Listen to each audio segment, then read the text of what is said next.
our so-called entertainment.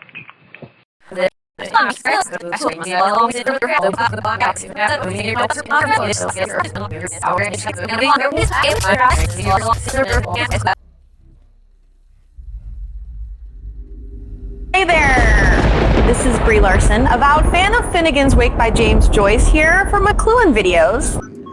The thing is, Netflix, in one of its endless genius moves, said there's no transparency.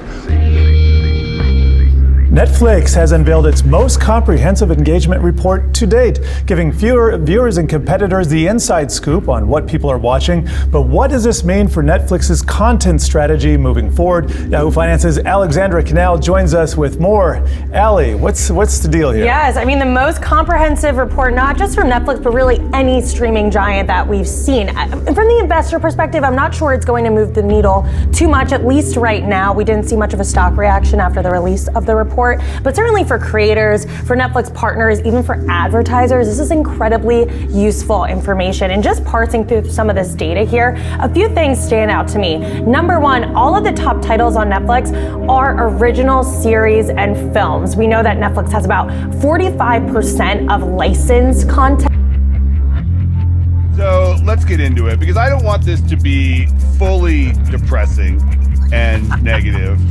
All of the top titles on Netflix are original series and films. For a 200 millisecond slice of service. There's a streaming video service that allows you to pay as little as 1 Satoshi for 200 milliseconds of video. This isn't micropayment. Never thought of before. And then new technologies. And then new technologies of money. Every single financial system we have, at the end of the day, money is owned by either a person or a collection of people as a corporation. That is a fundamental truth. It's required by the legal system. Bitcoin doesn't care. You can be software and you can own money. Software can own money. Let me say that again. Software can own money. We don't. And you have been writing about this on your Substack, and you've been talking about this for a while. Why are you so down on the prospects for... But some people turn it around the other way. It doesn't matter. As long as they're both there, that's what matters. Yeah. Right. Well, this gets like the Google that would thing, be right? his argument. Like Google's economic value comes from all the sort of content on the internet. If the internet went away, Google would be worthless. It's like, yes, that's correct, but like any individual publication is not valuable, right? And there is sort of a collective sort of action problem, but the issue is the collective action is for all content on the internet where anyone can post, right? My content is important to Google. I can choose to go online and to post it. If you want to collectively organize against Google, are you going to include me? Are you going? But it's that original content that's really making a big splash here. You have shows like The Night Agent, Ginny in Georgia, Wednesday, all doing incredibly well. Now, just a caveat, this is 6 months worth of data. So this is a biannual report, and that could change depending on when shows are released and things like that. So something to keep in mind. Another thing that stuck out was outside of the US, the biggest hits were from South Korea. Netflix has invested $2.5 billion in that territory. Obviously, they've seen a lot of success from Squid Games, but there's other shows and series from South Korea that did well as well. And if you think about unscripted content, especially local language unscripted, that's an untapped area for Netflix to really dive into, and that's something that co-CEO Ted Sarandos has talked about at length. He also said animation is another untapped potential area that Netflix could explore, saying that 8 out of the top 10 most streamed movies ever are animated films, so perhaps we'll see some more animated content there. And lastly, I mentioned how Originals has done well, but on the licensing side, we've seen Netflix be really successful there. Shows like Suits have just exploded. Suits popped up several times in this report. I think the next report, we're going to see that even higher, considering it was this summer that we really saw Suits explore. I did ask Ted Sarandos on a press call prior to the release of this data whether or not they would ever consider licensing Netflix originals to competitors. McLuhan Unclaimed. I'm Winnipigeon. Your selection will proceed right after this message. The following is formal satire. It's completely made up and does not exist in real life. It's everyone's favorite quarterly time of the year, the Netflix 96-hour chill-out tour. Another chance for you to chill out with your favorite Netflix performers, past, present, and future.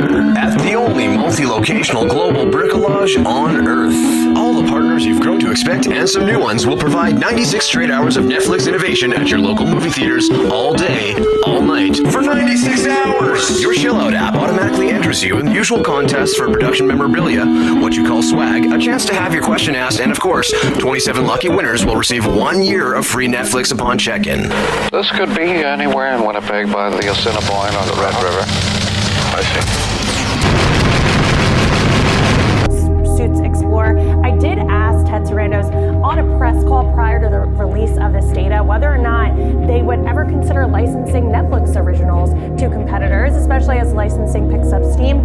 He told me pretty much no, that they don't think it would have the same effect. They have a large subscriber base. They have the ability to create some search and discovery that they don't believe would be beneficial to them moving forward, but you never know. So there's a lot happening in this space, and I think it's certainly going to set a standard for other media and streaming giants to possibly release more of their viewership data, which we haven't really seen. I'll be honest, I'm not too aware of Marshall McLuhan. The name rings a bell. But in the world of McLuhan videos, we're going to talk about Finnegan's Wake and McLuhan in the same incoherent style of this YouTube channel known as McLuhan Videos.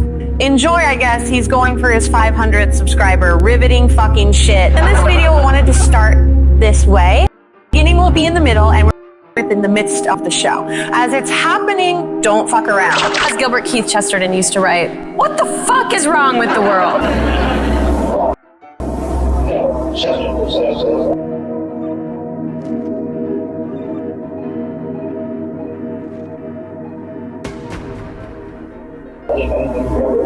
At electric speeds, nothing in the USA makes sense. What the fuck is wrong with the world? What's wrong with the world?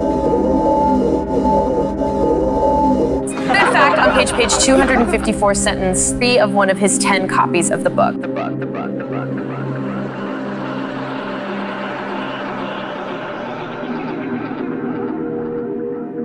These two nice photos are from Scott Bombs. Link isn't in description, just go to scotboms.com.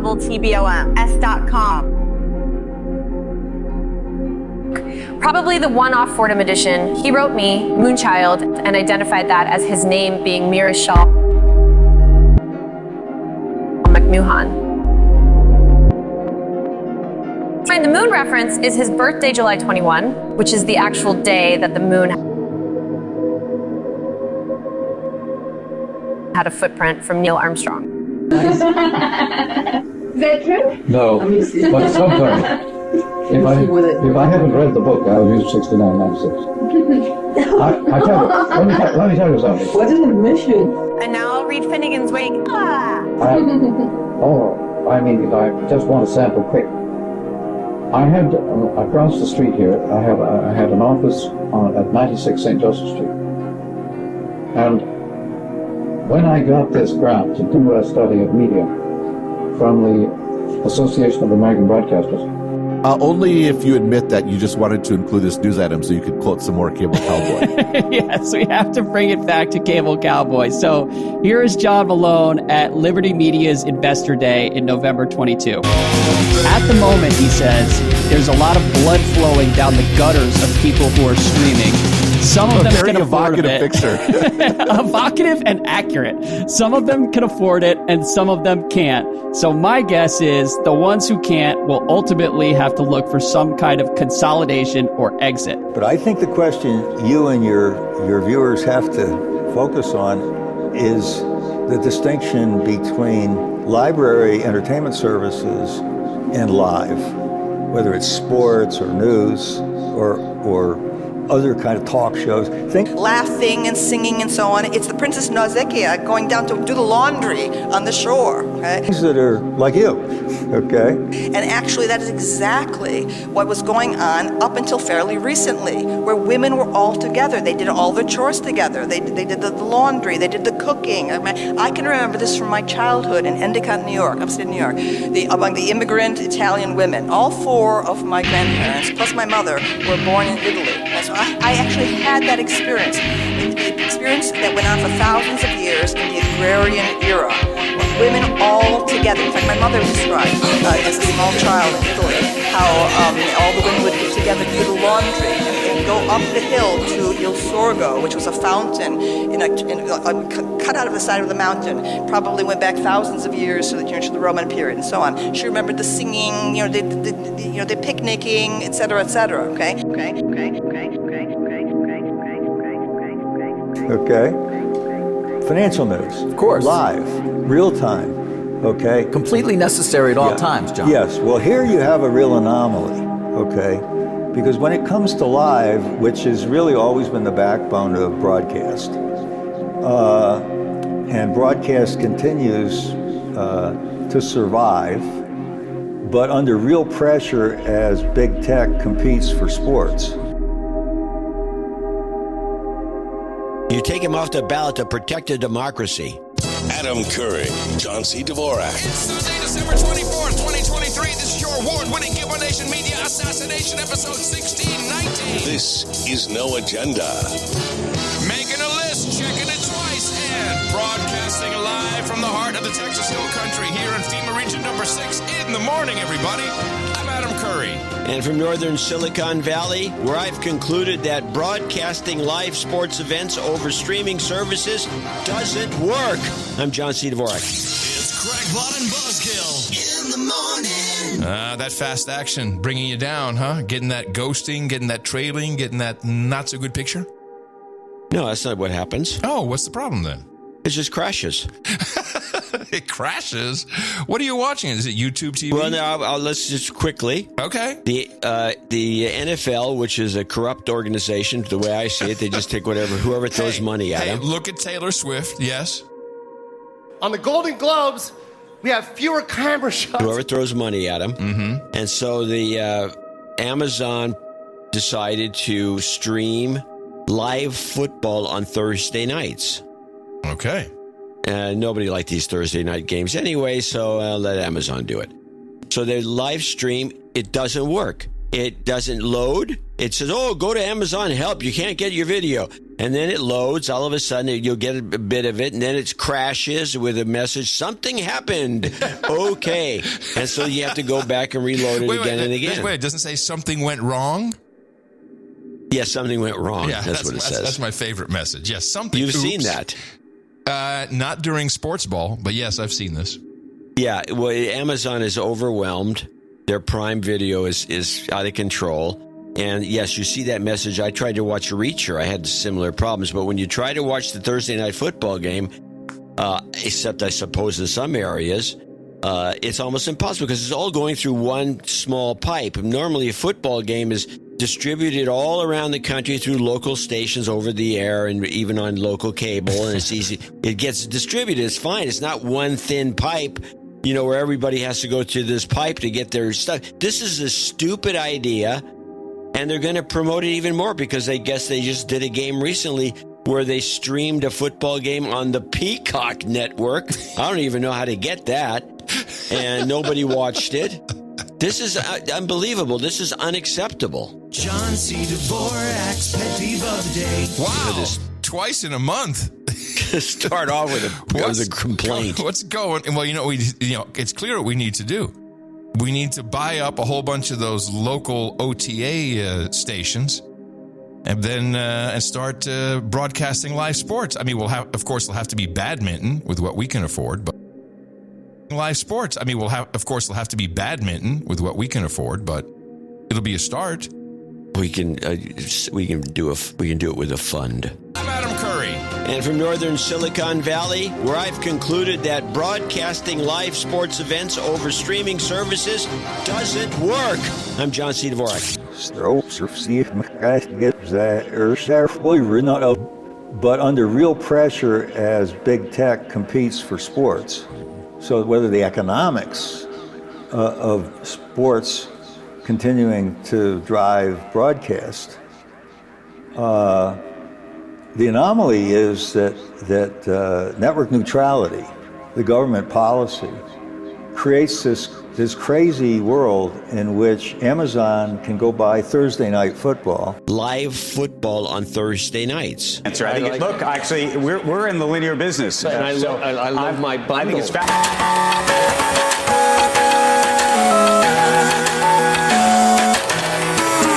The software age is simply doing the bidding of the zeitgeist, the new environment. And he turned to the chairman and he said, obedient little bitches, aren't they? One off circuit. I think twisting is itself a kind of untwisting of the daily task. The guy on the Susskind show. This is Stan Freberg. In regard to the God is dead business, unthinkable as the thought is, some guys at Yale or someplace kept mentioning it. Normally, I wouldn't have bothered. I mean, who am I to rise to the defense of God? But then I saw this thing on the cover of Time, and it was like a friend of mine had been attacked. I really had planned to do something else for the second series of the Presbyterian spots. But how can you talk about God if some people are going around questioning if he's even alive? So while it's been pretty well covered from the pulpit, I felt that somebody should say something out here in the so-called mass media for the benefit of those people who might have been tied up the last couple of Easter Sundays. You know? I love my bundle. I think it's fabulous if we can keep the bundle together. Of course you should. Of course the attempts should be made to take their owned assets, their old assets, and look to revive them. They can be revived. All right, sorry. No. Well, they got horrible shows. They would say, how do we do it? Because they don't put anything. Because they said, okay, we're only going after this streaming because it's the golden goose. Right. That goose already goosed. Netflix got it. So it's not, by the way, that it won't at some point be a profitable business, but it's not a business by definition. What do you do about you can't raise prices that high. Stop funding that stuff, the streaming stuff. Sorry? Stop streaming stop funding the streaming stuff at the expense of the old stuff, is that? Well, by the way, fund both though. Don't just simply say we're putting all our great stuff in order to get subscribers, because that's that goose. You've got a network, again, a network that is profitable. You click on the pants with your remotes, see a list. Maybe sports, stronger bundle, or maybe even connectivity services.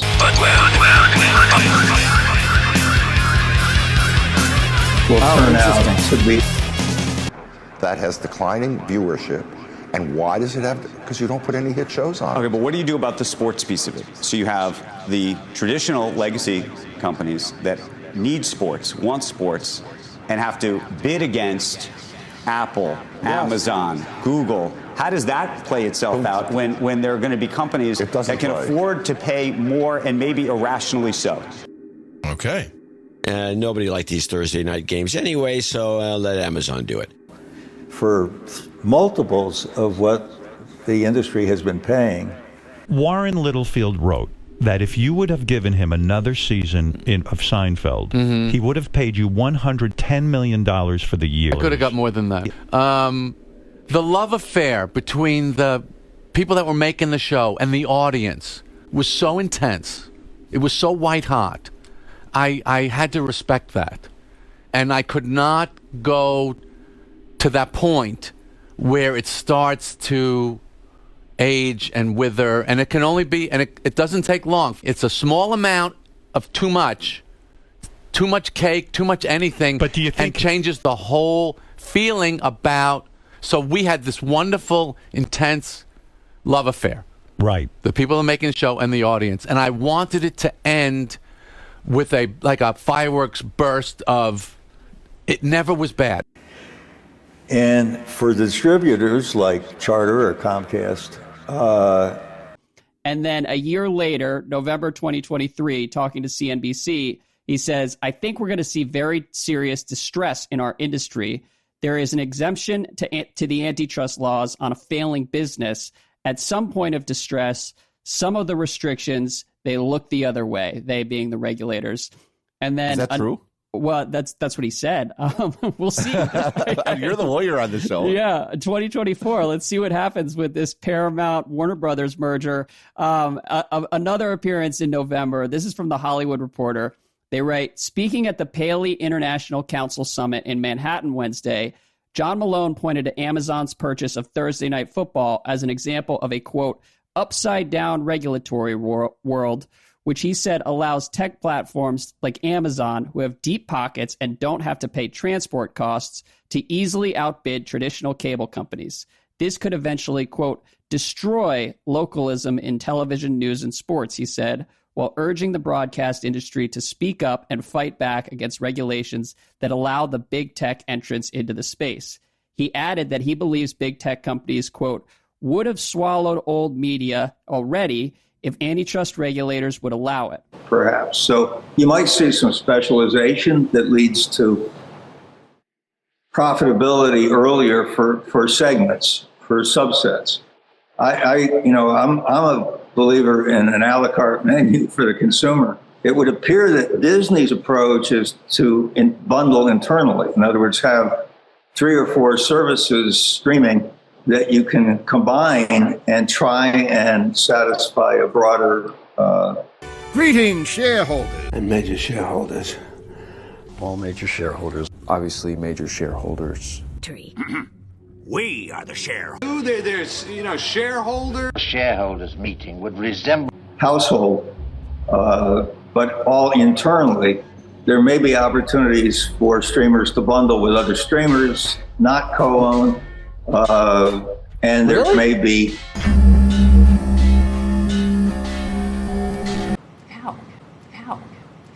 All right, sorry. No. Well, they got horrible shows. They would say, how do we do it? You feel that way. Yes, really, and then there may... I mean, how does that work, John? Bundling, I just wonder, the level of cooperation needed to bundle independent streamers, not within the one company, as you point out with Disney. That level of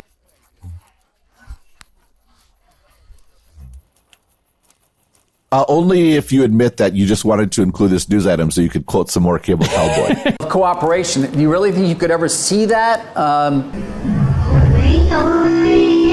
Cooperation. Do you really think you could ever see that? Yes. Peter's a fine name. They see what somebody else sells the toy. It doesn't make any difference. Pero ayudar como, o sea, nosotros lo que hacemos es solo ayudarlos a que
I'm passionate about creating experiences that emotionally connect with people.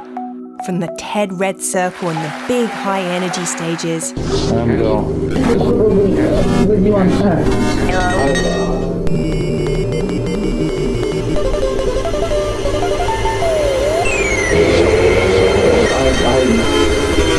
And with all its effects, social consequences carefully dramatized. Finnegan's Wake is a drama, it's a play, and the actors in the play are the media themselves. There's a guest on Airbnb, the knowledge you could display on Coral, the knowledge you could display on Videosity. They'll all live together in one place.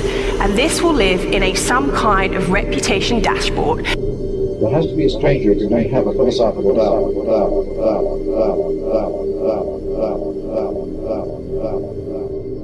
Otherwise, you're going to go to virtual environments and remote teams. But the way I define trust is really simple. Trust is a confident relationship with the unknown. From a sketch to a piece of writing, my approach is always the same.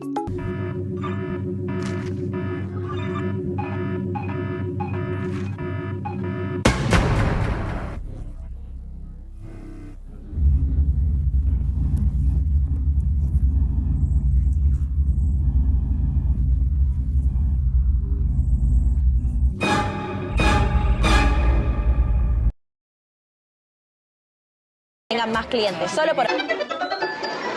Yes, I know just what you want. At Schoenfeld's on Lexington Avenue. Only $8.50, a wonderful bargain. Schoenfeld's? We don't carry that brand, but I think Gimbel's does. Let me see. Yes, here it is. I thought I noticed it before. Schoenfeld's? I don't get it. Oh, I keep track of the toy market pretty closely. Does that surprise you, sir? Surprise me. Macy, sending people to other stores. Me da mucha ternura. ¿Por qué tiene que haber una competencia entre las marcas? Now we'll take some at my store.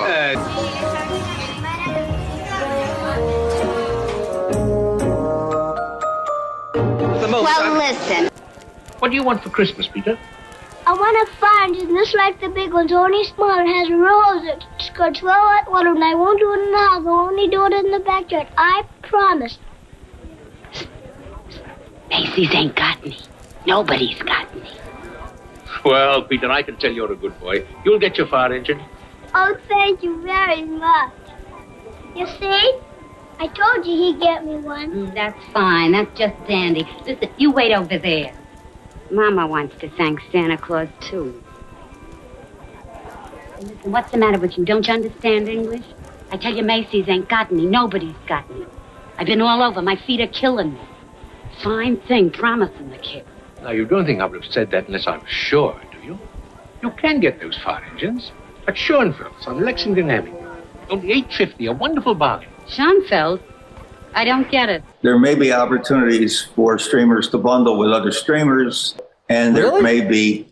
I'm a believer in an a la carte menu for the consumer. Oh, I keep track of the toy market pretty closely. Does that surprise you, sir? Fashion items. I feel like it's hard to notice because they never show it in the video.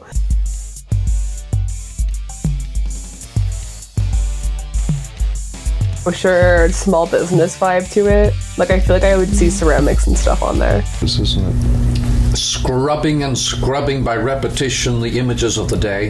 And it's also, you'll notice, not only dialogue, which allows sort of this scrubbing, and also the hendiadys, which we can get into, but it's gossip. The oral tradition living on in gossip.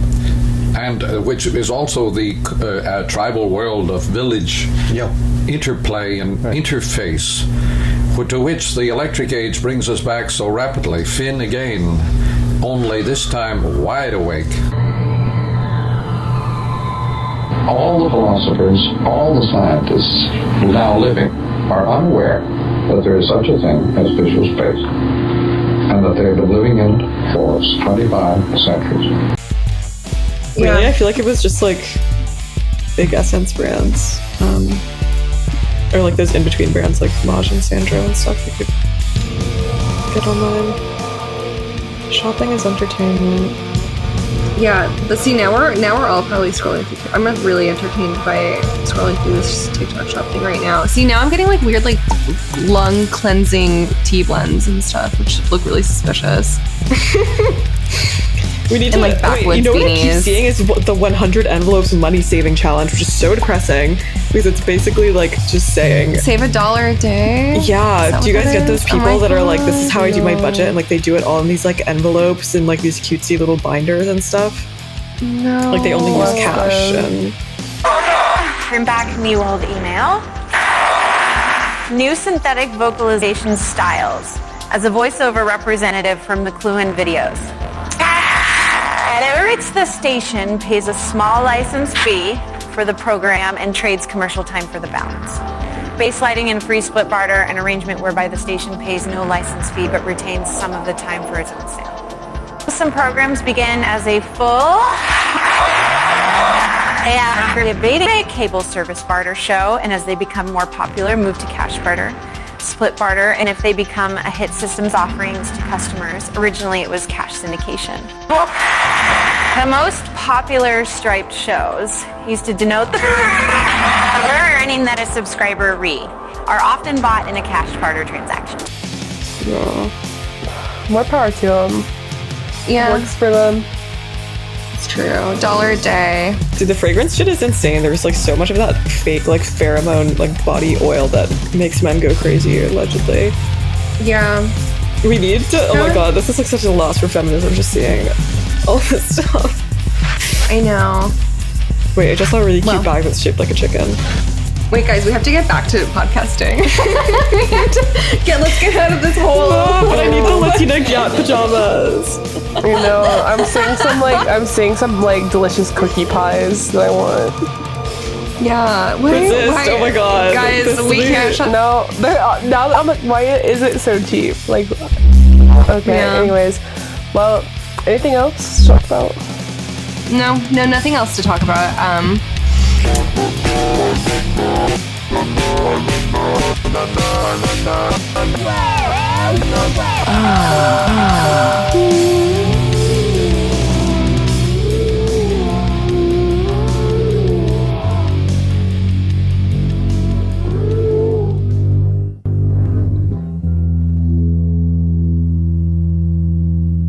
Yeah, that's true. Yes. I'm always just making it up in my mind because I usually don't click the link. This all relates somehow. More with NIMFIT alumni in less than 20 minutes, question mark.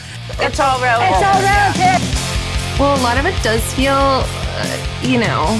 Interactive TV view test prime time sales vehicle. But then. Interactive TV view test prime time sales vehicle. But when. Byline. Lisa Lockwood. Rosary. By WWD staff plus icon June 23rd, 1999.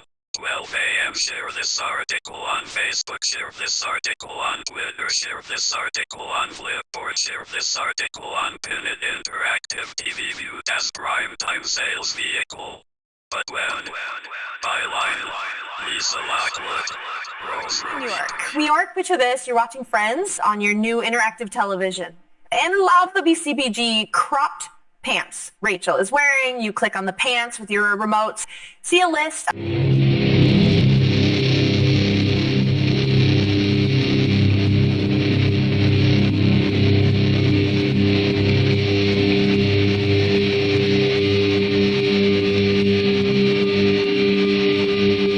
Of what colors and sizes they come in and order them directly from your screen. Next day, the pants show up at your doorstep with a touch of a button and without ever leaving your couch. You can dress just like some of the hottest stars on TV today. It's actually happening today very quietly. That said, Larry Namer, Chairman Steeplechase Media, Santa Monica, California, interactive television content developer. Surprise me. There may be opportunities for streamers to bundle with other streamers. Macy, sending people to other stores. You kidding me? Yes, Really? and then there may. I mean, how does that work, John? Bundling. I just wonder the level of cooperation needed to bundle independent streamers, not within the one company, as you point out with Disney. Macy, sending people to other stores. That level of cooperation, do you really think you could ever see that? Well, the only important thing is to make one happy shareholder. Right. I have shareholders. You haven't even got cup holders. You're such a large shareholder. Now the store. You kidding me? I probably don't need to tell you that Young Sheldon is popular. The series was averaging 715 million weekly viewers on CBS last March. Not bad for a sitcom in its 7th year. That's success. Max is a little more clouded without data, but considering that Big Bang Theory has charted on Nielsen's top 10 for Max, the recommendation algorithm likely spills over to its spinoff. But when Young Sheldon debuted on Netflix in December as part of a co-arrangement. How does that work, John? Bundling, I just wonder, the level of cooperation needed to bundle independent streamers, not within the one company, as you point out with Disney. Debuted on Netflix in December as part of a co-arrangement between the streamer and the show's owner, Warner Bros. It scored 963 million minutes watched in its first week and doubled to 1.8 billion minutes in the second, some 20x the minutes watched on Max the week before, according to ratings journalist TV Grim Reaper. Well, the only important thing is to make the children happy. Whether Macy or somebody else sells the toy doesn't make any difference. Whether Macy or somebody else sells the toy doesn't make any difference.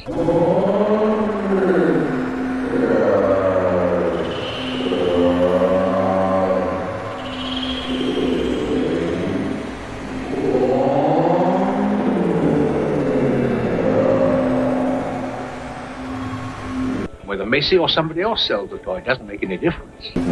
And here it is. It's going to take me talking or this play ad version of my voice based on when I hosted Ben Stein's Money in my namesake black dress to make the point of miracle on 34th Street commerce, e-commerce, whatever the fuck you want to call it. Upman calls it MO34 commerce. And just speed up the clip. It has the truck example eventually. Maybe there'll be some partially useful serendipity at worst, more video poem bullshit. The fucking point is this. Can you imagine a platform, say, Video Society? Frustrating. Can you imagine you're watching Hot Pursuit in some French New Wave appreciation of the auteur theory of movies that were made in America in the era of 2015 before that guy made people reevaluate their understanding of media, wrote that again.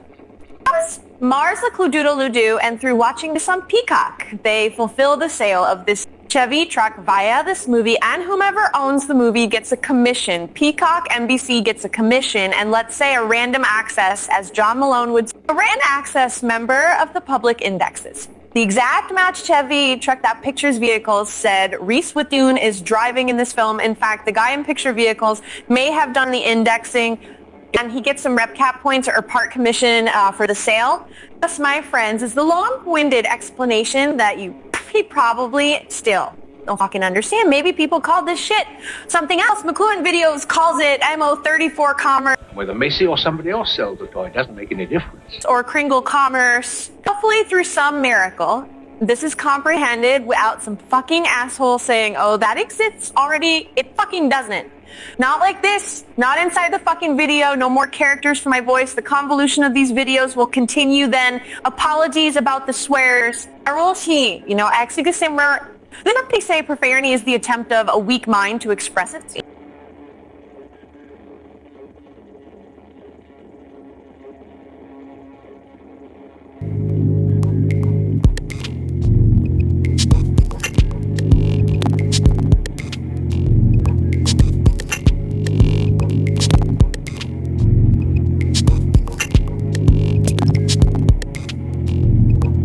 One possibility is that we do some licensing. Did you not know anything about me? I have seen your... This 8% on Tomato do plenty. And I feel that we can use technology to bring ourselves closer to each other, and, even in private. Now tell me about Which brings us back to video. Tell me about the club. You have a club that's not actually what you would think it would be, but... Well, that's an enterprise that we started out in Los Angeles. It's very difficult to have an after-hours place there. You know, everything kind of they roll up the streets at 2 o'clock in the morning, and we had to have a reason for keeping a place open after 2. And originally, what we would do is, I remember one fella came in. His name was Tomato. Ladies and gentlemen, I am very proud to be presenting the very first Robert Osborne Award to my friend and a champion of cinema, Martin Scorsese. Thank you, everyone. Thank you. Oh, it's beautiful. Thank you so much. I really am truly honored to be the recipient of the first award named after Robert Osborne. I have to just go on the record and say, I love TCM, okay? So as somebody who loves TCM, I was, and I still am, a Robert Osborne fan. He understood the value of cinema and that movies are always under threat, and that the threat keeps changing. The early 80s.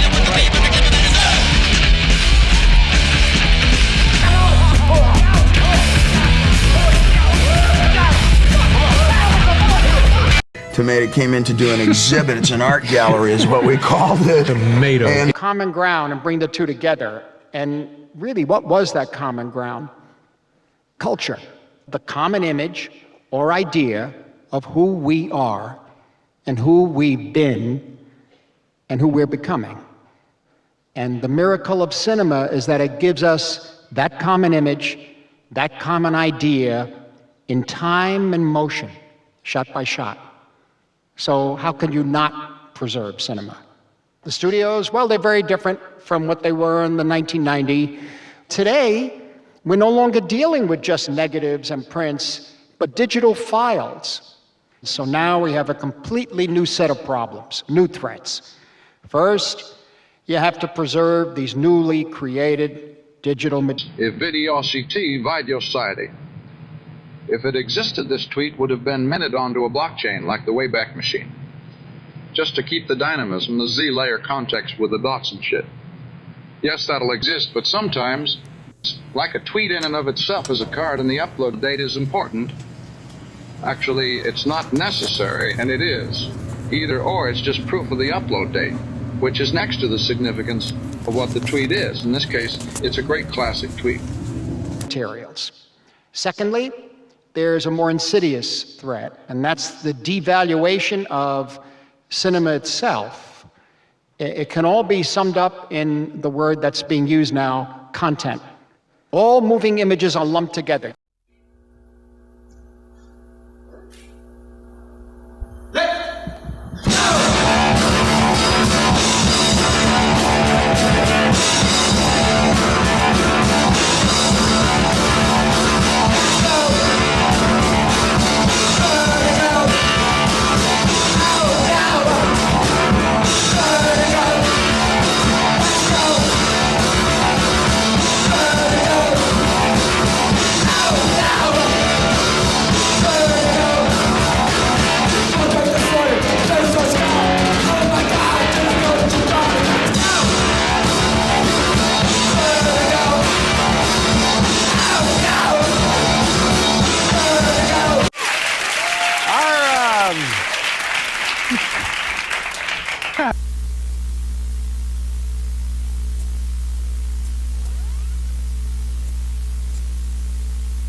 I knew back in the whenevers that this ephemeral, one-off involuntary machine art would become the most cherished resonation in the mid-era of the electronic environment. Nobody else grabs you, shakes you, My name is Glory. The gift that keeps on giving. Look, you saved his life. He wants me to be your friend for a week. So what do you do for him? You sleep with him? I don't think he has sex. Frank just wants to make sure that you're happy. For the next 5 days, let's just pretend we're your basic normal couple. Are you happy? How do you get a red sauce out of a white shirt?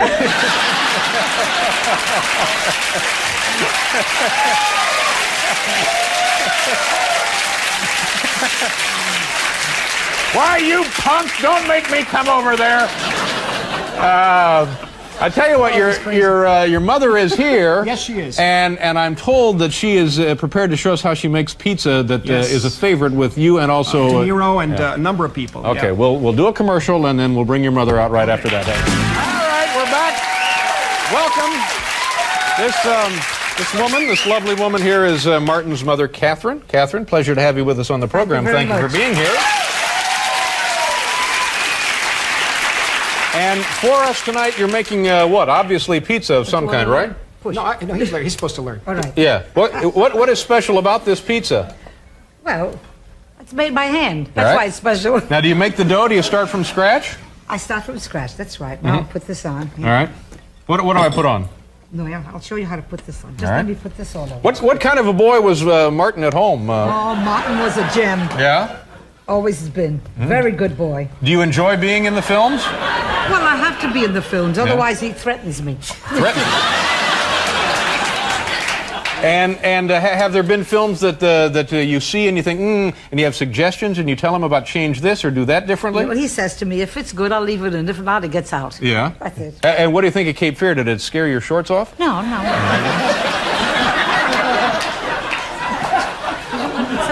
I'll do anything you want. Did you ever see Nick Nolte sneaking around like a monkey? All right, I put some sauce around. Did you make the sauce yourself? Watch your shirt. Oh, yeah, I don't want to get on the...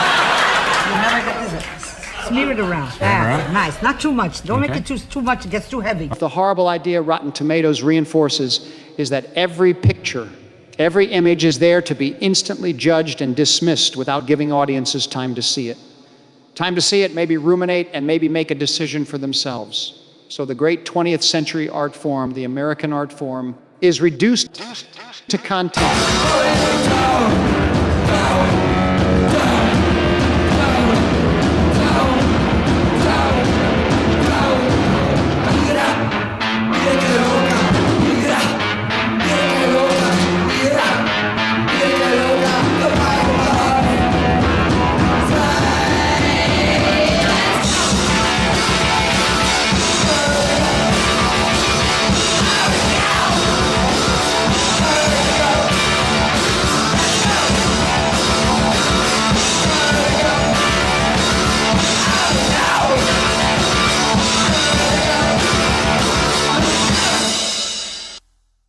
Explanation that you probably still. And and we had it members only from 2 o'clock on Friday and Saturday, and we had to have some art on the Members walls. only to keep out the goofy people. Exactly. Yeah. And Tomato came in to do an exhibit, and he looked at the walls, and about 6 days later he came back with all of his art and did the place up, and everything fit just perfectly. Yeah. Man, around the door jambs, on the cusp of the windows and up into the corners of the ceiling. It was a custom-made framing and everything. And it turns out what he did is he just made it all up on the spot. He came in and measured the gallery, and then made it kind of to order and everything. And that's the kind of art that we had in there. Ultimately, we just kept the same exhibit going and just covered it with plastic on Friday and Saturday. Now, this is not what I was talking about. It's a great story, but it's not what I was talking about. What are you talking about? Well, this one right there, about the jungle. Oh, that's something else entirely. Yeah, well, that's what I said. This 8% on Tomato Do Plenty from Screamers. David Lee Roth rented the singer an art space. I think movie could sell hundreds of thousands of these bracelets Sofia Vergara wears in this scene. The worst movie could be the epitome of re-commerce. Thank you, Mars McLuhan videos. Like, McLuhan feels you can't reiterate an intelligent idea too many times. Long press on something you're watching, the screen pauses, dots appear, hold or highlight a dot. A card comes out, the service already has your info. That you consensually is that consensually opted into. You have a little drone landing strip on your roof or backyard or balcony strip. What knows, and that's it. You get the thing. It's not a Chevy truck that would be different, could have a non-driver bot attached, then detached. Who the fuck knows? All this perpetual exposition, and you probably think, quote, I don't get it. Doesn't that exist already? I don't like Wi-Fi. Who fucking knows what dumb fucking bullshit passes through the port holder? Nonetheless, a material worm of your own making or just a deep dive into footnotes. Okay. Some people are still like, so the truck in Matt Reese with their spoon. Sophia Vergara movie Hot Pursuit are saying the picture car coordinator of that movie retroactively indexed it using that Video City non-existent object and video contextualizing service. Of course, they'd never use that many words, but they'd still never even finish the thought in a defined enough form to articulate with their fingers or their mouth, because all the geniuses are online. Whether Macy or somebody else sells the toy doesn't make any difference. Don't you feel that way? Huh? Oh, me? Oh, yeah, sure.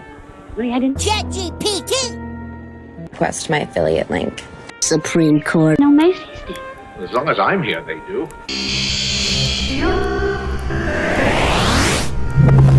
Whatever. Defense rests. Everybody can fuck off. Except you. So I didn't mean you, but Thank you, Richard. Because would each of them have to moderate their content spend, or, would reduce churn? I just wonder how that would work in your mind. Well, think of it this way. I think Discovery's target audience and HBO Max's target audience are completely different. So one could contemplate the combination or the bundling of those two services at some kind of a consumer discount as something that would stabilize churn. If they had been independent companies, they might have ended up doing that kind of a thing. The effect that this will have on the public is... Oh, come in, Mrs. Walker. Hello, Mrs. Walker. Hello, Ms. Walker. My seats. Sit over here. It's been discussed. I've just been telling these gentlemen of the new policy you and Mr. Shellhammer initiated. It's been discussed, David, amongst various players. I can't say that I approve of your not consulting the advertising department first, but in the face of this tremendous response on the part of the public, I can't be angry with you. Now to continue, gentlemen. I admit that on the face of it, this plan sounds idiotic and impossible. What do I have to add to my stream in order to stabilize it? Imagine Macy's Santa Claus sending customers to gimbals. Oh, but gentlemen, you cannot argue with success. Look at this. Telegrams, messages, telephone calls, the governor's wife, the mayor's wife. Over 500 thankful parents expressing undying gratitude to Macy's. Never in my entire career have I seen such a tremendous and immediate response to a merchandising policy. And I'm positive, Frank, that if we expand our policy, we'll expand our results as well. Therefore, from now on, not only will our Santa Claus continue in this manner, but I want every salesperson in this store to do precisely the same thing. If we haven't got exactly what the customer wants, we'll send him where he can get it. No high pressuring and forcing a... Whenever you use this type of vulgar marketing, your dopamine receptors are so fried when you're watching all of this content or watching the lives where it's so overstimulating that the only way you can even get a dopamine hit is by clicking purchase. No high pressuring and forcing a customer to take something he doesn't really want. So they're frying you so that you can only get a high off of purchasing something, which is really weird and interesting that they're using that sort of tactic. But yeah, it's very global Southcore. I feel I'll recycle a take from there. It's the sort of universal grammar of clickbait, It just appeals to the most stripped down generalized impulses and shit. Puss in Videos agrees with the sentiment being put forth by Ms. Mark Fisher quotes. Not sure who is speaking. This is Lamford alumni. This is also the most succinct update in the evolution of advertising online. TikTok infomercials are still just QVC for attention deficit disorder. Nothing truly epic or truly helpful. It's as terrible as seeing the broadcast advertising model on YouTube, even with the interactivity of skip. Now let's try to explain the exact same thing again because you're still lost. Can't even be upset. You people like driving 25 units of speed below the limit. Hell that they think that as soon as you put in all of the stuff that will make all the future purchases a one-tap thing, once you put in your address and payment method, they think you're going to be addicted. But everyone, I can encourage you to resist further. I also, they have a big problem with counterfeits and fakes. Customer to take something he doesn't really want. But after all,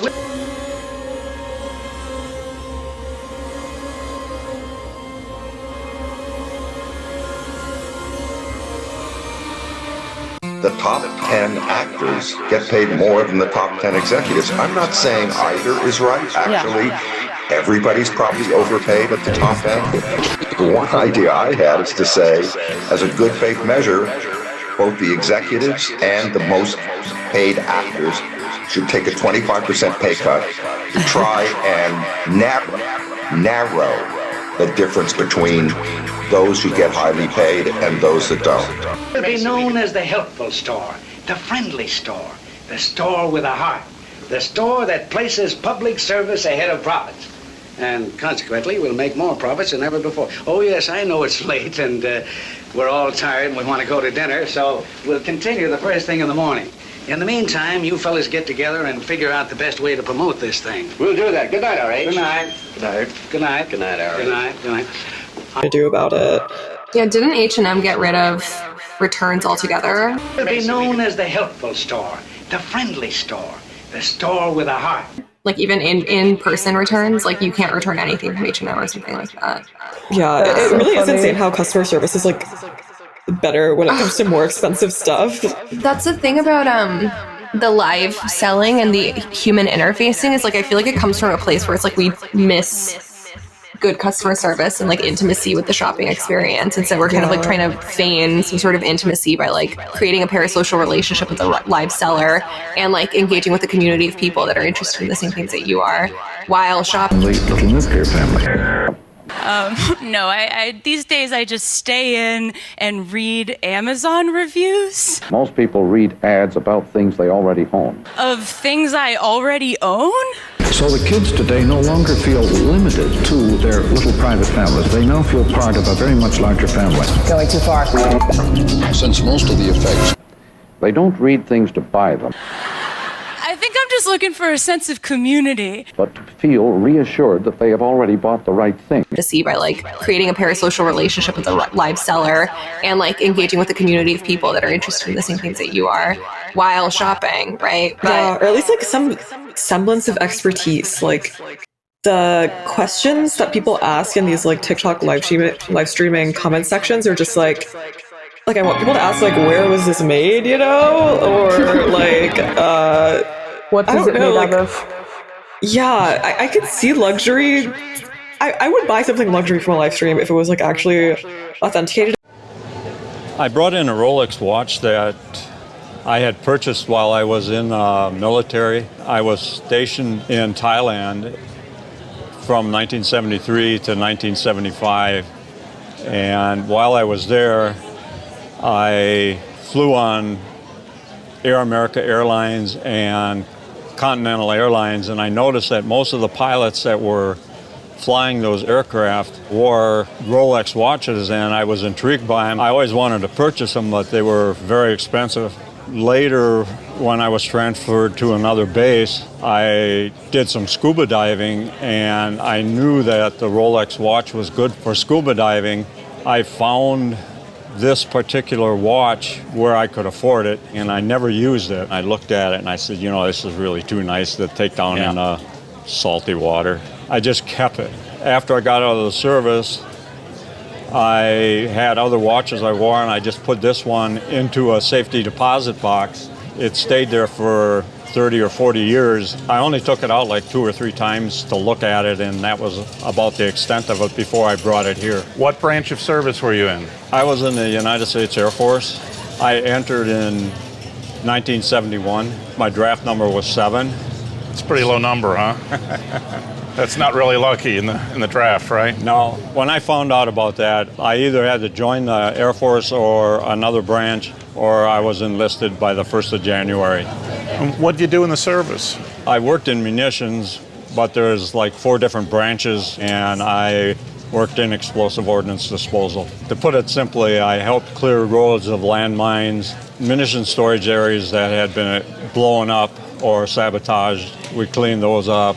There were multiple children and adults that were injured as a result of unexploded ordnance, and the hazard still is there today. You bought this where? Was it at a military store? I ordered it in November 1974 through the base exchange. I believe it came in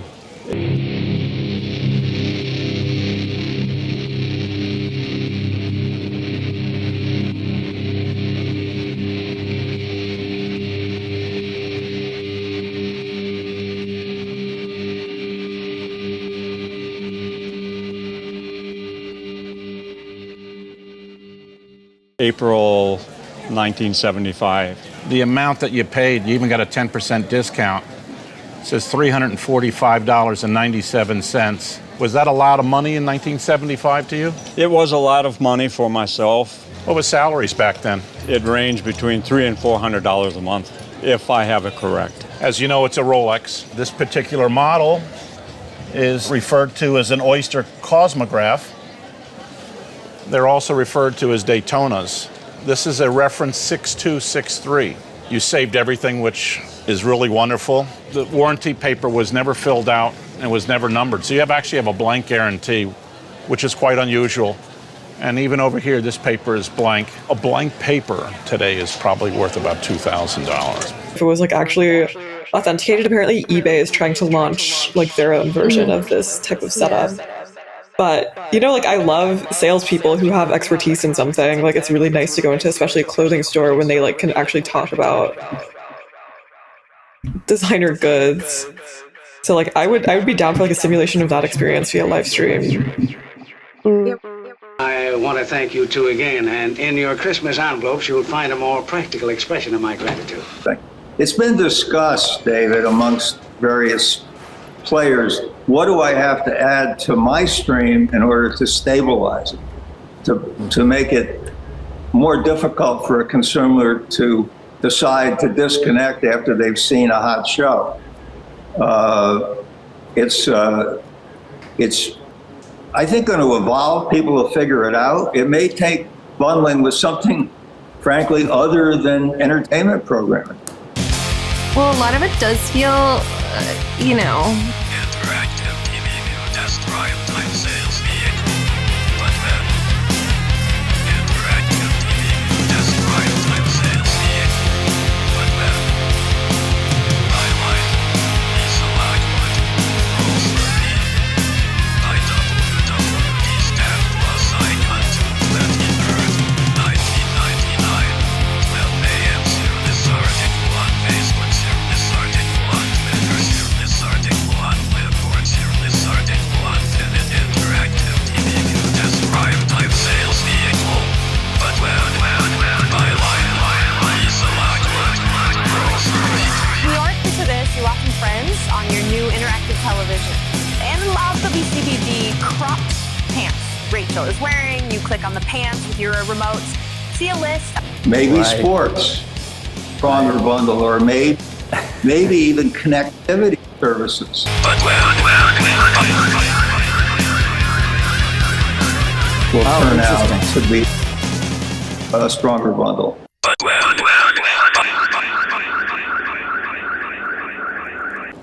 Right. Although, all right, let me just get this straight. A bundle of things that include sports and maybe news and are ad supported.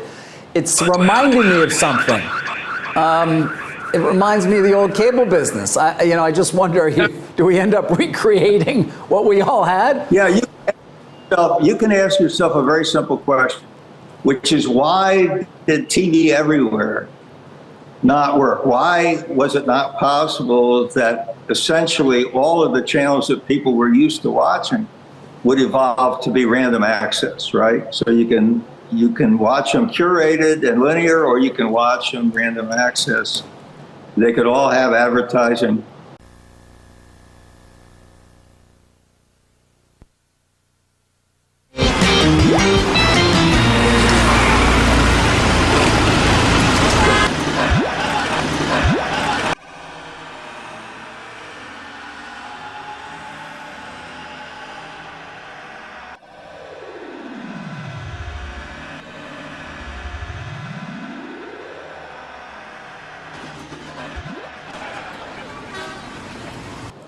Or not, kind of, why didn't it evolve that way?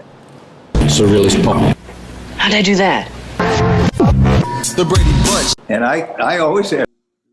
Oklahoma accent, so she talk like this. This is where we're heading under electronic information conditions, products. And I always ask that question about why didn't that work? Why weren't people happy with random access to their linear stuff? And the answer really turned out to be, I think, that the big bundle was too expensive because it contained way too much sports cost. And it was not possible for distributors to unbundle because of contractual obligations. Next morning to go to LensCrafters right before I went to the airport and hopped on a flight. God bless them. Probably pretty cheap too, right? Of course, that's why I went to LensCrafters. But it is pretty surprising. I think the biggest surprise this week is the news. First Netflix, and then YouTube, and then I think there was one other one. Spotify. Spotify is not so weird. Well, maybe it is weird because you can't listen to music while you're working. Yeah, not going to be on the Vision Pro. Is that not on they're not ready yet, or they're not coming, or what's your sense there? Well, first I have to give kudos to Mark Gurman at Bloomberg, who's been all over these stories and has just been kicking ass. I think this is very complex, and I think that this is a lot of corporate pissing matchism, dick swinging, whatever you want to call it. And I think the YouTube one really sticks out to me because it really contrasts how different Apple and Google's relationship is now from when the iPhone launched. When the iPhone launched in 2007, famously, there were no third-party apps, no third-party SDK, but there was a YouTube app on the original iPhone. Eric. Apple TV 4 years ago. And we've sold a lot of them, but it's never been a huge hit. And nor is any other competitive product. Nothing's really hit in the living room yet. But we talk to people that use Apple TVs, and they love them. They absolutely love them and use them a lot. So what have we learned in the last 4 years? What have we learned from our users? Well, we've learned a lot. The first thing is the number 1, 2, and 3 thing they want is they want Hollywood movies and TV shows whenever they want them. It's that simple. It's not really complicated. They want Hollywood movies and TV shows. That's a Greek word meaning a very private person. An idiot means a very private person. I'm losing my idiot status steadily.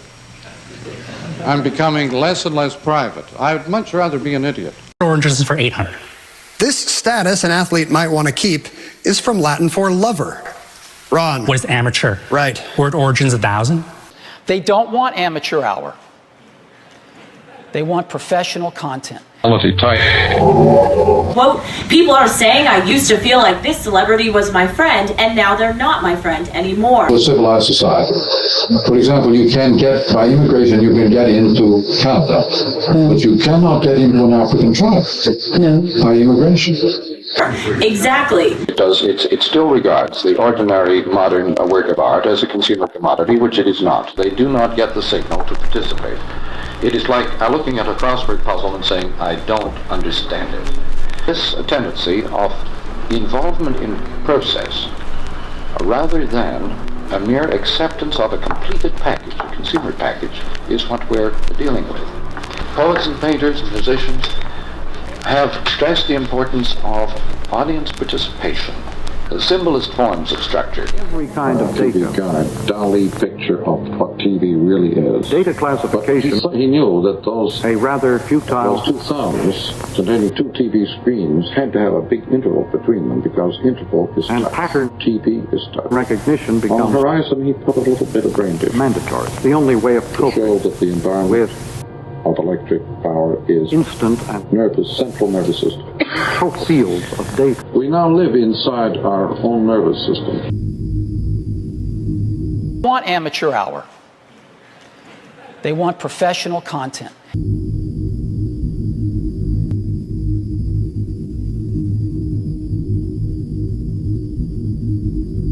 As a world environment. The old song about he had whiskers on his chin again, long came the wind and blew them in again, poor Michael Finnegan, begin again. Art is anything you can get away with.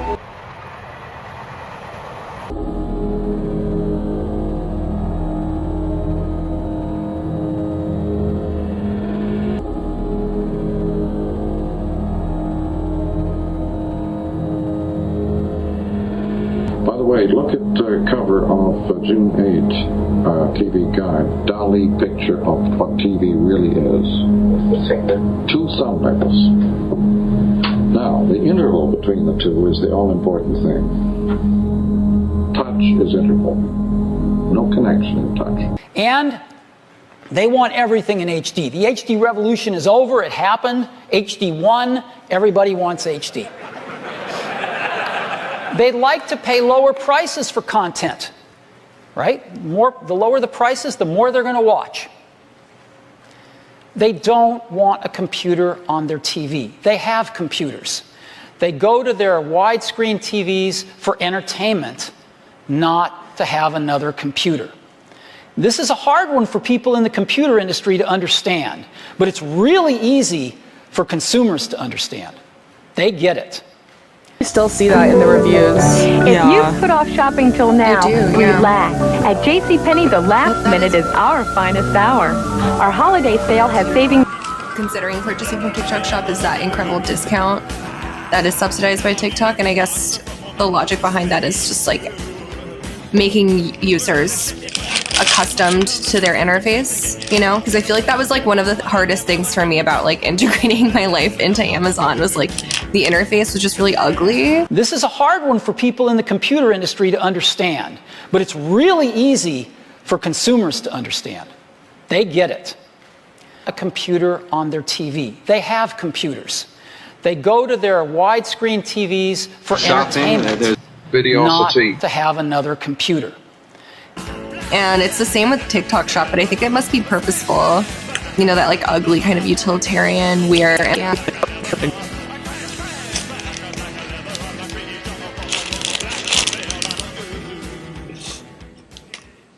They don't want to manage storage. When you buy a bunch of movies and TV shows, you have to manage them because you don't want to throw them away. You just bought them. And so you have storage management problems. Your hard disk starts to fill up. What are you going to do? People don't want to think about managing storage. They just want to watch movies and TV shows. And they don't want to sync to a computer. Most of them haven't even figured out what that is. Schmidt was invited up on stage. He was then a current member of the Apple board. Because of contractual obligations. Oklahoma accent, so she talk like this, you know. We love her. But They're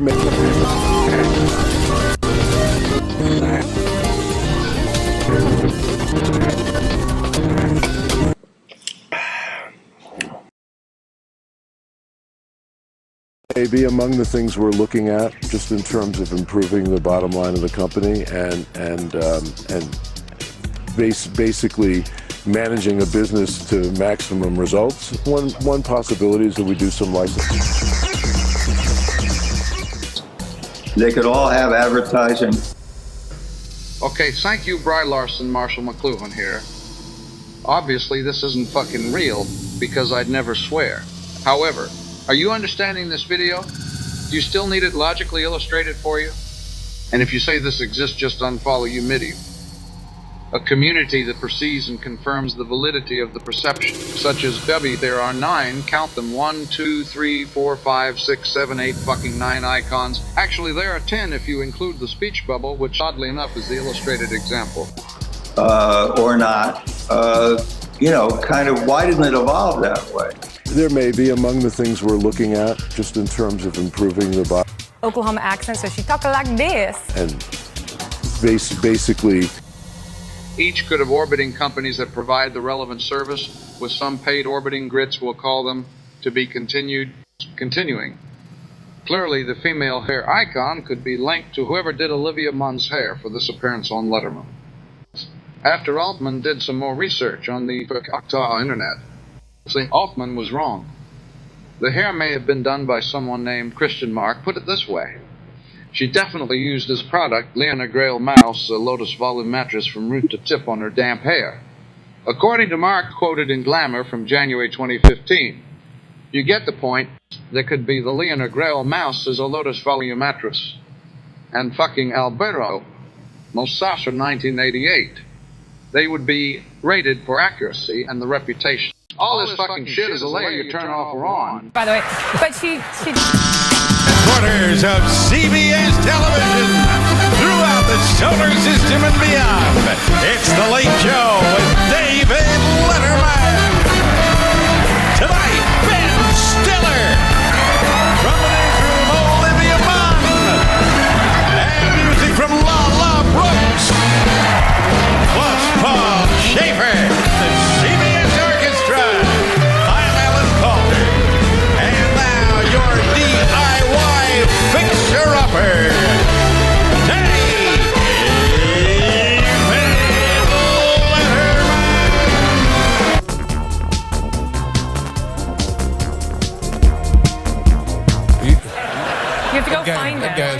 He's fired. No, he's done. Find him. Hey, Where pack is up, he? pack up and get out. Show your face. Yeah, Him. pack up and get out. Beat Him. it. Good night, Frank. See ya. We'll He's not get happy you. that we Yeah. called him out. And I'm so sorry because I never know mun. It's actually letter mun. Oh, we've been through this before. Yes. I've combined our names now. Wow, it's nice to see It's you. mun. Nice to see you too. Thank you for having And the newsroom turned out to be quite a show. I mean, really, is there a better place G4 could have sent us for a 420 special? Context equals history. Presented by the Drawn Together movie, The Movie. Is marijuana legal here? Nope. And then why are we in Hawaii? It's 420. Because it's Hawaii and G4's paying us. Well, bam! Whoa, we are awesome. Yeah. Isn't it? Newsroom has been a really wonderful show, yeah. And you play somebody who knows all about contemporary finances and the government, so on and so forth. Yes. Do you know much about finances? I was actually going through your receipts upstairs. Oh, thank you. So you are good to go, my friend. We're getting it's all organized. Thank you so much.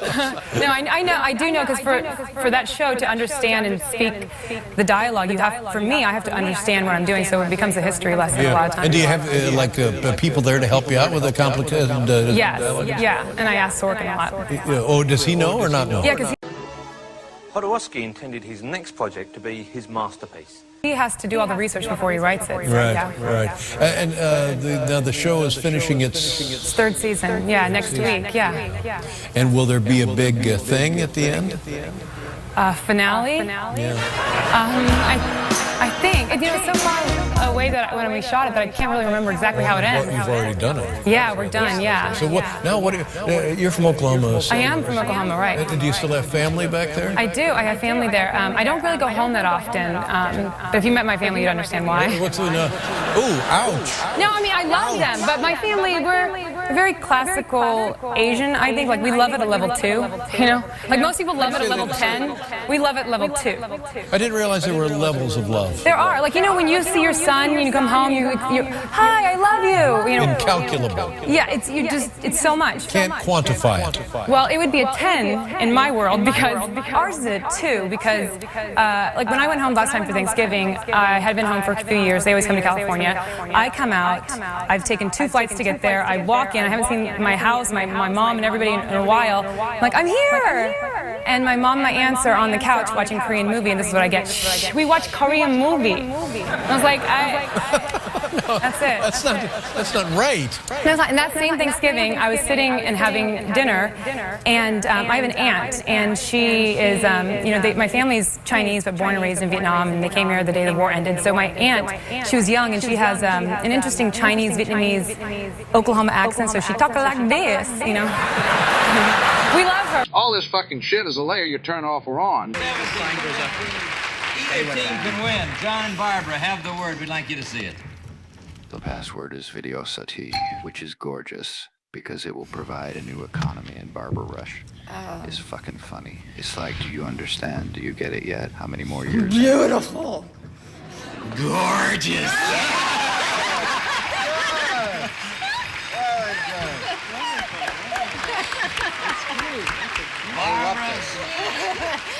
As pretty a feminine a lady as I ever saw, you gave the most masculine rating.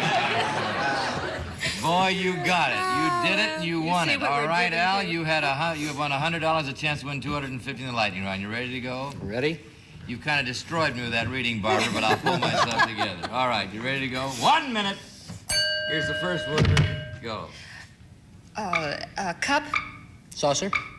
Bigger. Plate. Yeah. Criminal. Crook. Yeah. Nose. Face. Other. Ear. Yeah.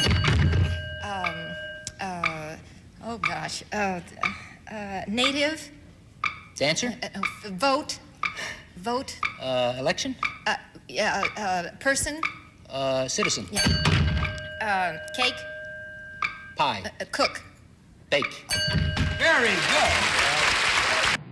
You control it like a fucking light switch. All this fucking shit is a layer you turn off or on. So let's say cheese and rice. Cheese and fucking rice, Marshall. You control it like a fucking light switch. All this fucking shit is a layer you turn off or on. So some person who maybe was the set dresser for late night indexed this chair. They traced it down to some Earl's Indiana auction house. Letterman is from Indiana anyway. But the late night set dresser indexed the late night chairs, or they didn't. Maybe it's Earl from Earl's auction house that just noticed it. And if 1 million people indexed these chairs during the CBS years, accuracy and inaccuracy get weighted first. And then confirmation indexes have a fraction of the initial index. The Genesis index, if anything, remains the most valuable index. It can be sold via NFT. That is for another clip, not this one, not a little bit of too much. This is probably the last example. Let me say this concisely so there are no fucking questions, for fuck's fucking sake. The context index can be done by human beings, potentially humans that work on the legal training of large language models could also do it. Anyone can index. Their incentive to be useful and truthful. And their indexing is that they can build up points that are redeemable, and in some cases, like automobiles, houses, tourism, etc., commission may be arranged. The point is, when you see green dots, they've been contextualized. If they were yellow, they're being contextualized, or someone has requested contextualizing. If red, no one done nothing. And they can have 150 fucking million comparison companies selling the same thing. That's vendors per dot, multiple vendors per dot. Software can own money. Just kidding. Multiple indie and mainstream vendors orbiting each contextualized dot in a frame of video at any event along the timeline. Please do not say it exists in the way illustrated poorly numerous times in this video. Fuck. Let's say cheese and rice. Cheese and fucking rice, Marshall. We're running out of time, but I would be remiss here if I didn't bring up something. People have been bothering me about this for months and months. People come on the show and they say, the next time you see Norm Macdonald, he's got some tremendous stories about the great Bob Uecker. Now, do you have a story you can tell us about Bob Uecker? Here's the pitch. A curveball! Drilled to deep left. Gonna get way out. A swing and a fly ball. Right field and deep. Get up and get out of here. Gone for Swaim. And they've done it again. 12 in a row on a 2-run blast by Swaim to win it. Oh, my goodness. Holy cow. Do you believe it?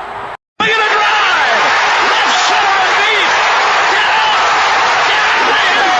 Gone for Ryan Braun. And they've got the lead. Whoa, what a shot by Braun. Here it is. Swing and drive to center and deep. Way back. Get up. Get up. Get out of here. It's gone for Ryan Braun. He just hit a 3-run shot out of here. And the Brewers have the lead. Nuno deals. This one is hit in the air to right center. Deep. Way back. Get up. Get out of here. Gone for Maldonado. He just hit a walk-off out of here. And this one is over. Martin Maldonado went out of here in deep right center. Voice of the Milwaukee Brewers. Well, Bob Uecker is one of my best friends. He's a great man. I know Artie told a story when he was here, and Bob was not too thrilled with that. But it's Artie Lang you're talking Artie about. Lang, yeah. But Bob is a very, very funny man, and I often go in the booth with him, you know. Oh, sure. So one time we were there, and John Fogerty was in the audience. Mm-hmm. You know, a fortunate son, you know. So John Fogerty was there. So Bob Uecker is a very interesting guy. He thinks of everybody as the same. He doesn't think of people as stars or anything like that. He's a very down-to-earth guy. So he was talking to me. He says, "Hey, man, you know that guy?" I go, "Yeah." He goes, "That's John Fogerty, rock and roll singer." So I go, "Yeah, I know who it is." He goes, "Yeah, man." He goes, "But I played in a golf tournament with him." He goes, "You probably think of him as some that likes to bite the heads off of chickens, but this guy can."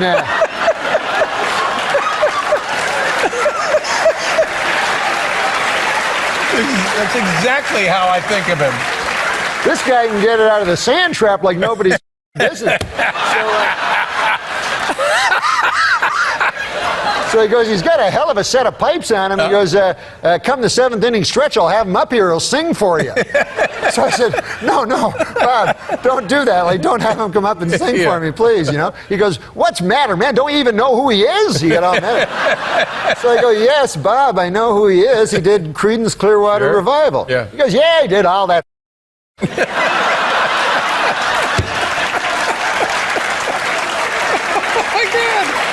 Oh my God. Well, there you go. Now listen. Yeah. All this fucking shit is a layer you turn off or on. It's simply a Z layer of contextual hyperpoints with multiple orbiting fulfillment options. Amazon, Harrods, Walmart, Boots. Who gives a shit? A bloody garage sale. If a user wants to give it a confirmation rating, the availability can be determined similarly. And don't tell me this exists in video commerce from your stupid phone or remote lean back, lean forward living room experience. There may be among the things we're looking at, just in terms of improving the bottom line of the company and accent, so she talk like this, you know.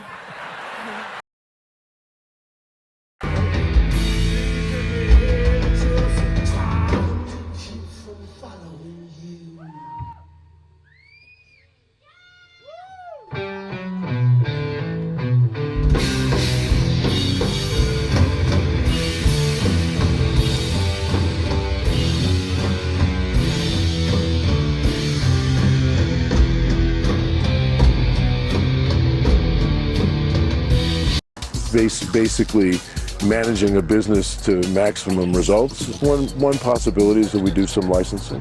People have this fantasy that indie means freedom, and it's like some kind of weird brotherhood. What's the quote in Treasure Sierra Madre? The brotherhood will survive as long as there's no gold to split up.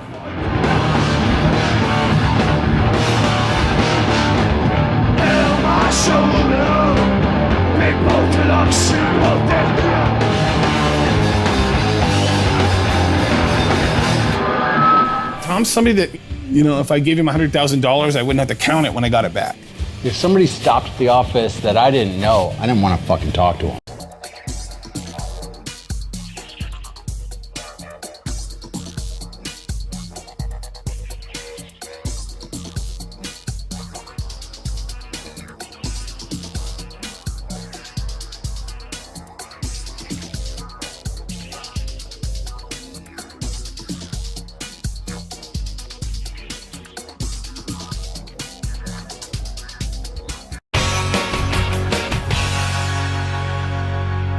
Let's talk about corporate influence in the media.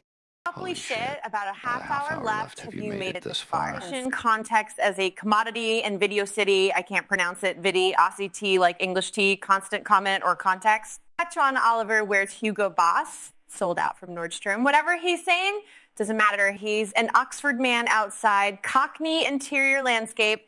Ooh, or yeah, like, so I could get the shirt in the video and get it delivered drone if available. Is that what you're saying? Do I understand you?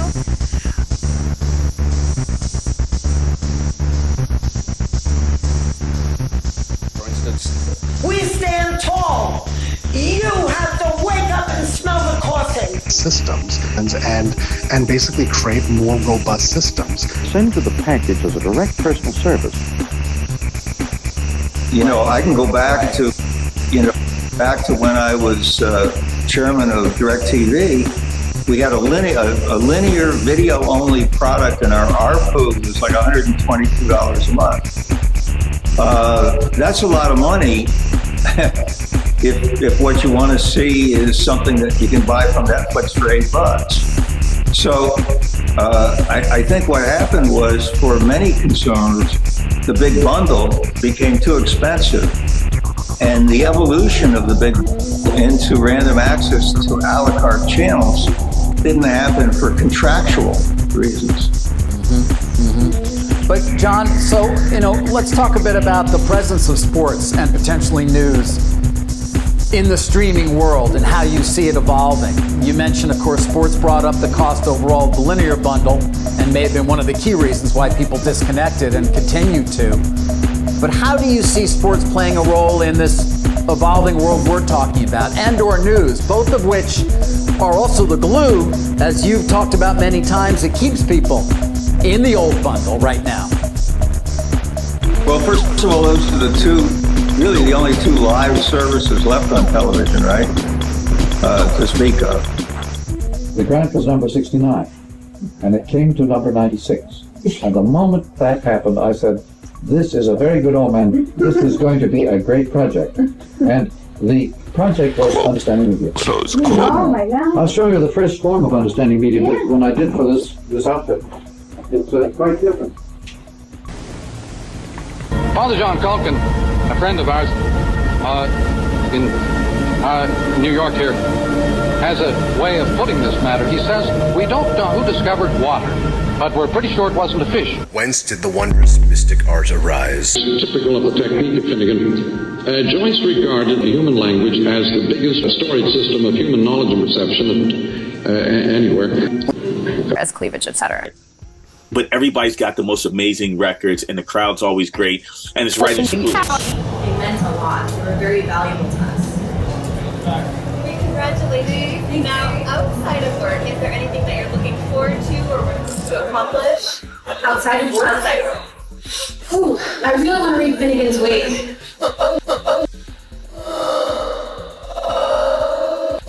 It's really hard. I'm traveling so much I have to put it aside because I'm not something like that. I really.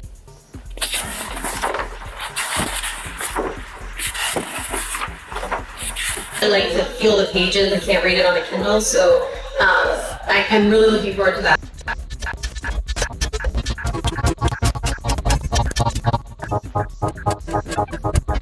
I have the Joseph Campbell key to Finnegan's Wake, and Finnegan's Wake is sitting on my desk, and that is the first thing that I will do. I love that. McLuhanite, if you will. I too. I have the Joseph Campbell key to Finnegan's Wake, and Finnegan's Wake is sitting on my desk, and that is the first thing that I will do. I love that. Next door to the Wicklow Mountains, about an hour's drive south of Dublin, is the tiny village of Hollywood, Ireland. It's Jimmy Kimmel live with special guest host Brianne Sidoni DeSaulniers. Tonight's guests, Eric Moreland Bishop, as well as several blurs, as well as all the iterations of various Joyce works, specifically Top Tellers Everywhere, Two Tales of Shem and Shauna and Olivia Clarabelle, L.A.Del, The Mime of Mick, Nick and the Mag. You can win Ben Stein's money. Before I speak, I'll say, Mammaries USA, welcome to Ben Stein's Money. I'm Breeze Blackdress. And now, come gather round, people, wherever you roam, and admit that the waters around you have grown. And also admit that I'm putting $5,000 of my money to work and giving these three totally strange strings a chance to win it all the way to place, if they're mentally able. On the Daily Show. Yeah. Super cool. Okay, it's called a geek pie, and I invented it. I basically wanted to create a new punk aesthetic. It's Johnny Rotten meets Jackson Pollard, yeah? You can check it out on my website, trashbat.com, yeah? I'm Nathan Barley. Watch the fuck out, Japan.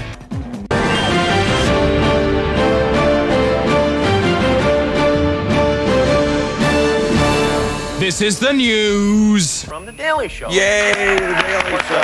Program that precedes ours on Comedy Central. You may have seen it. Lewis Black is our first contestant. Hello, Lewis. Hello. How are you? Delightful. Welcome to the program. Is this your first game show? First game show ever in my whole life.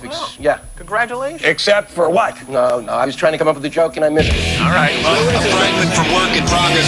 However you know it, famously as well, far be it from me, I eat Dickie Barrett, and I to say, I'll leave that Irving orb to thee, last our friend BBD.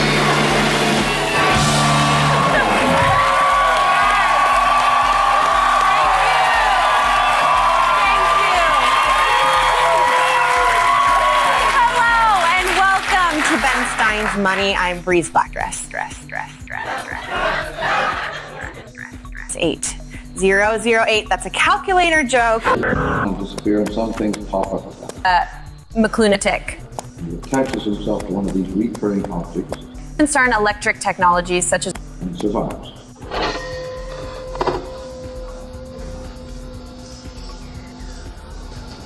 That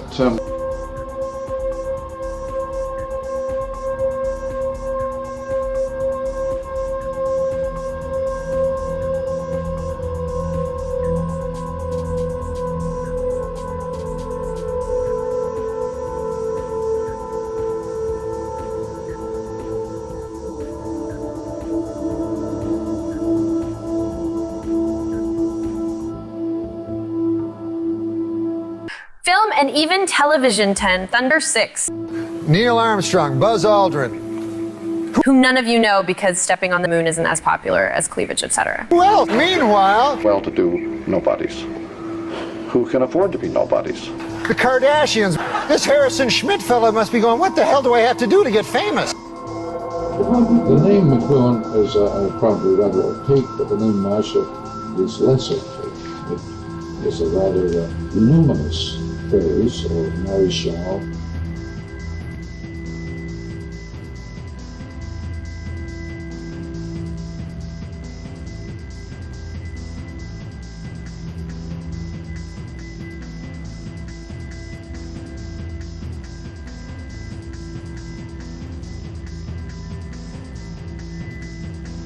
The book.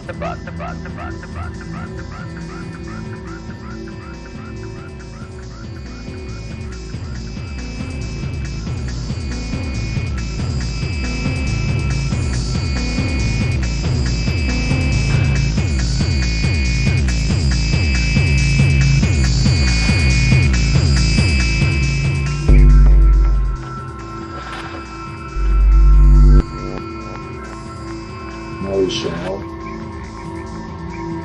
means a blacksmith, doesn't it, in French?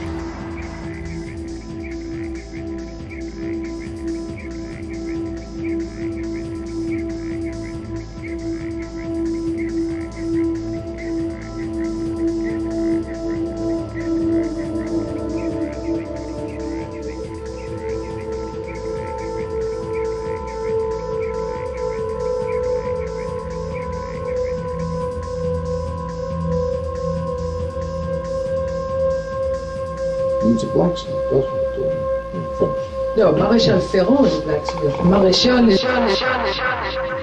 Maréchal is...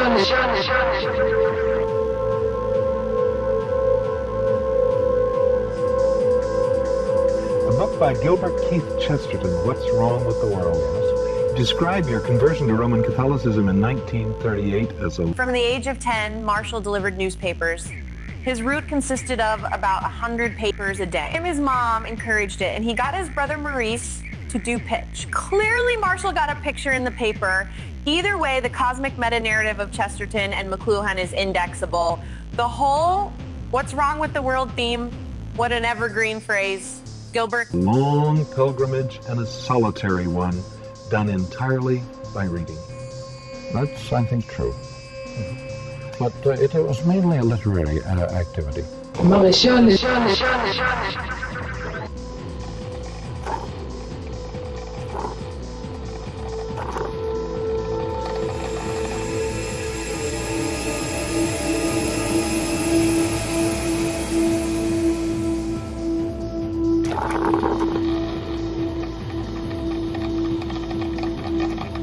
And this is 8. Oh, wait! State, and now I'll read Finnegan's Wake.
Fragment from work in progress. However you know it, famously as well, far be if from me, i.e. Dickie Barrett, and I to say, I'll leave that erping orb to thee, last our friend BBD.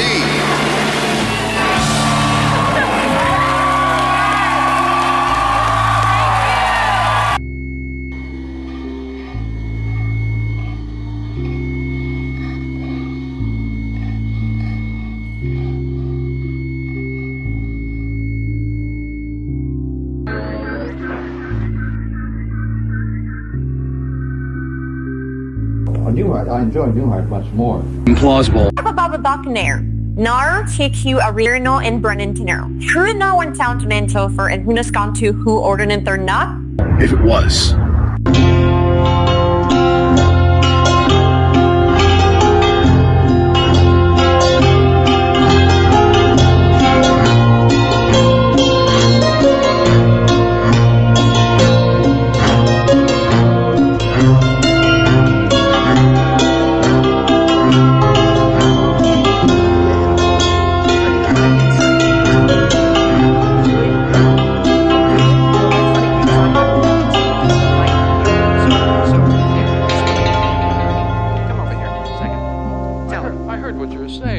I'm not going to check.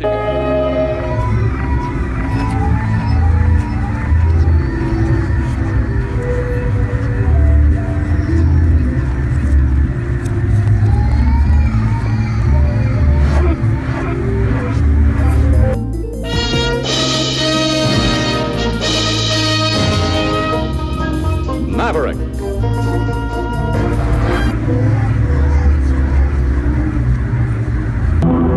Last Tuesday night in Winnipeg? Yes. Shortly after that, played.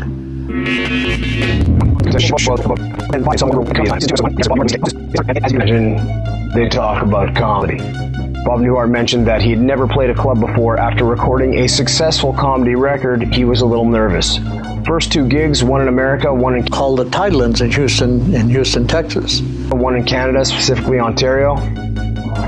Went terrible. I can't believe that. Bob Newhart, though. The Canadians didn't go with it? They were very polite. They were very nice, but they didn't look up. I speak casually. They just were like. And no, he's still talking. I think. Naturally, so that almost drove me back to accounting. But then I played Winnipeg, Rancho Don Carlos. I know it very well. Your hometown? My hometown. That went well, so then I said, okay, well, maybe I'll stay in this business. A little bit longer.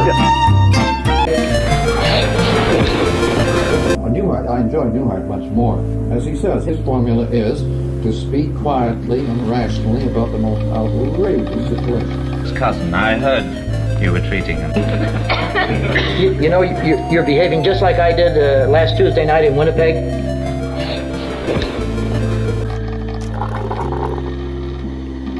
Which brings down the curtain in the Phoenix Playhouse. Later joke.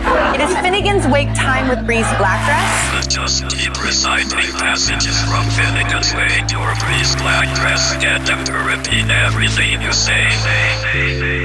With all this artificial intelligence talk, it's hard to tell what's real or what's fake these days. Is this hockey AI or hockey IQ?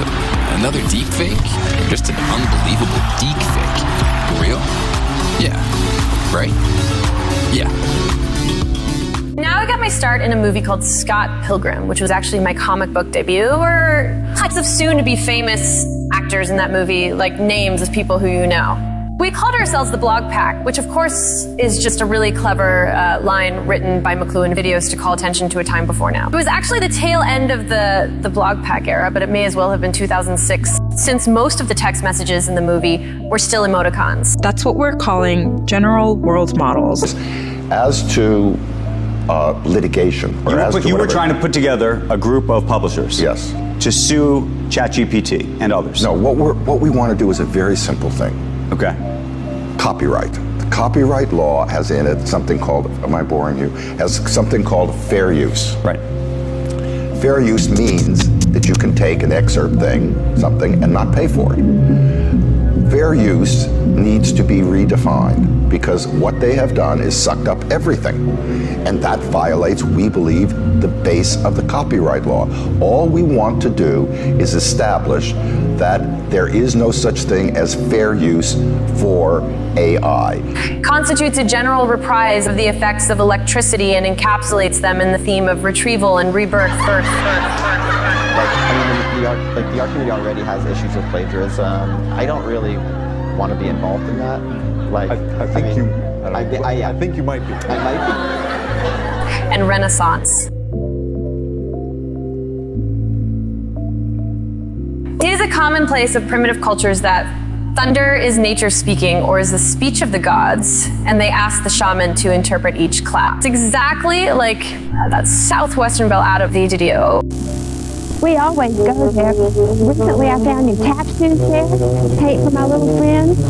Paul got a pair of dress pants, all at Swabit. Now press the bell, yellow pages.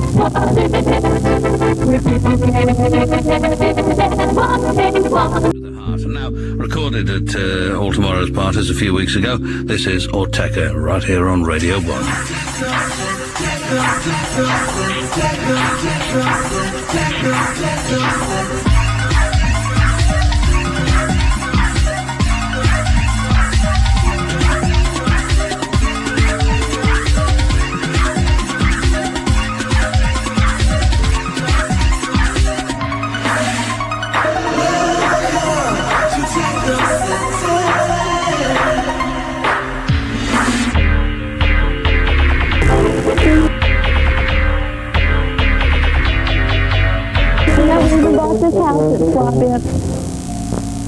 You're watching Big 2, the Permian Basin, 20 after. Except inverted, where you become pixelated for some type of crypto point. Don't know exactly. Read Finnegan's Wake if you want to see what to do about it. Let's jump in. Welcome back to the channel.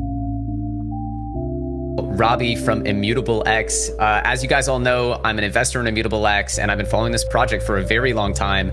Robbie, it's so good to have you back on the show. Our last interview absolutely went crazy, and I know the audience is just dying to hear from you again. Thank you for coming back. Of course, Elliot. Great to be back here. So let's start off. What's going on with gaming as a whole? I think we should just start with a quick intro.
If there are the uninitiated, why are you working in the gaming space in crypto before we get into the nitty-gritty?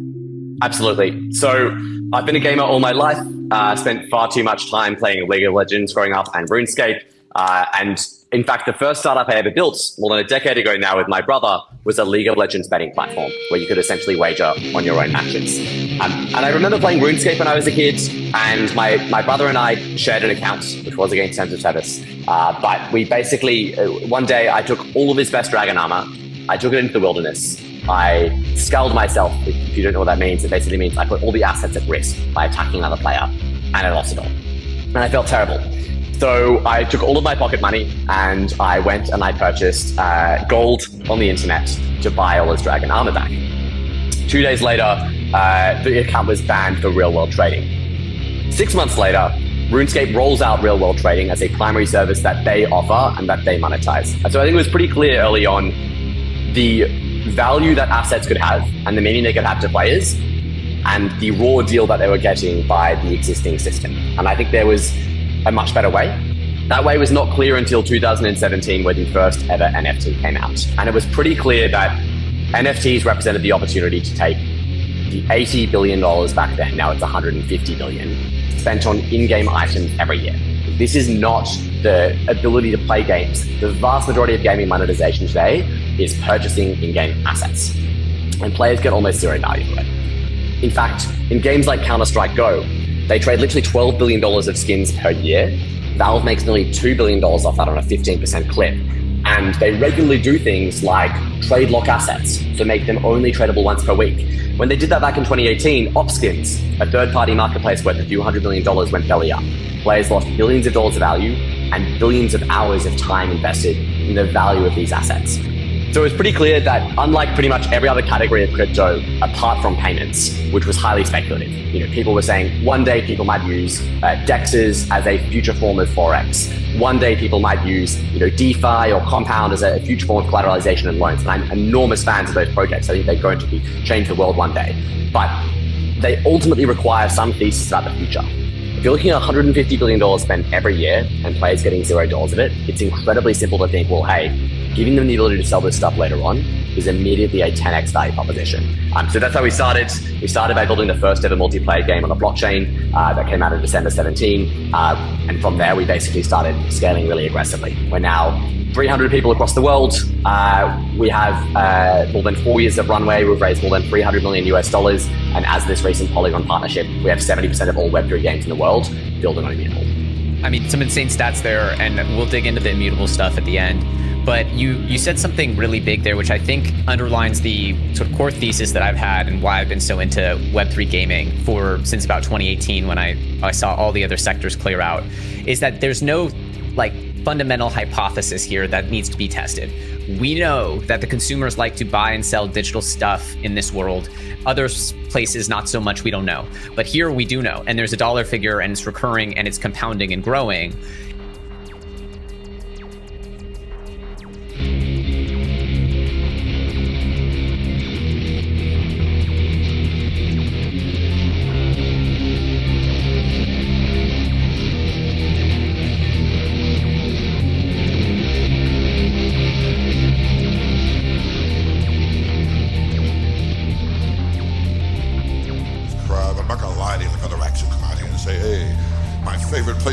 Washington. The audience here at Constitution Hall, the greatest in the whole world. Bullshit. I can't wait to get the fuck out of here, okay? He says to me, these large language models are completely trained on mine. Chris and Norm McDonald's jokes. I've been thinking about the last time we had sex, I'm getting excited. She said, who is this? My wife, I got no sex life either. Just when I get going. Told me she was cheating on me with ChatGPT. Fucking jokes on her though. Guess who trained it? My lawyer. Dr. Betty Boom Bats. They say it's expensive to find out what's inside. I said, I know. Daughter, she's been picked up so many times, she's starting to grow handles. I mean, the kids today, they got it too good. When I was a kid, it was different. I had it rough. Well, Christmas, I got batteries, toys not included.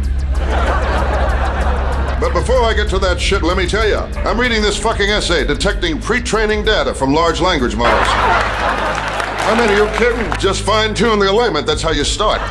Cleavage is the new comprehension. It's also the old comprehension because everyone loves what's going on here tonight. Number 5 in the top 5 naturally wonderful moments on late night television. There will be a top 5 after a list of the top 10 numbers between 0 and 11. Agora eu como Mecklenburger Horwitz a strumpa porna nekata. Pasta tipa tapa papa for strippa patanitae. She rules by means of clothing and uses fashion as weaponry. Thunder 5 brings onto the stage another matriarchic. That of Belinda the Hen and the printing press, both but that requisite bit of nonsense in a sea of it. Done. I think the most important fact for you to keep in mind about generative AI is that it depends entirely on copying valuable training material as part of the input from which to generate any valuable output. Without that training material and the prompts provided by users, generative AI would generate only garbage. Never has the axiom of computer science garbage in, garbage out been more apt, and I think it's an open question how much of the value of the output is attributable to the training material, how much to the prompt, and how much to the synthetic intelligence software. That division of revenue should be a matter for negotiation between creators and those who want to use the independent artist's work to train. Hey, how you doing? Al here. Look, I'll make this really quick. I just want to thank you all for your amazing support. It's my understanding that I had over 80 million streams on Spotify this year. So if I'm doing the math right, that means I earned $12. So, enough to get myself a nice sandwich at a restaurant. So from the bottom of my heart, thanks for your support and thanks for the sandwich. Weird AI, but clearly the value contributed by the training material is more than zero, which is what we've been paid to date.